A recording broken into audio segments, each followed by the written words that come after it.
காஷ்மீரில் நடந்த அந்த தீவிரவாத தாக்குதலை வன்மையை கண்டிக்கிறோம். 370 சட்டத்தை எடுத்து விட்டதுனால இந்த மாதிரி புறம்போக்குத்தனமான போக்கு இங்கே வந்துக்கிட்டு இருக்கு.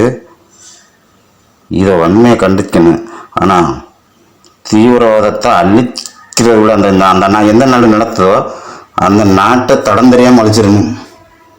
உலக மேப்பில் இருந்து இந்த வட்டம் எடுக்காமல் விட்டீங்கன்னா இது வாழ்க்கையில் ஒன்றுமே ஆகாமல் போயிடும்.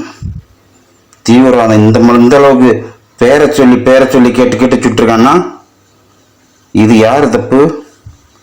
அப்போ தீவிரவாதம் என்ன ஆகிப்போச்சுன்னு பாருங்கள். நாட்டில் ஒரு டூரிஸ்ட் போய் பார்த்துட்டு வருவோமே காஷ்மீர்னு சொல்லி போனதுக்கு மக்கள் அந்த மாதிரி கேட்டு சுட்டுருக்கான். பெண்களை மட்டும் சுட்டுருக்கான், வெறும் ஆண்களை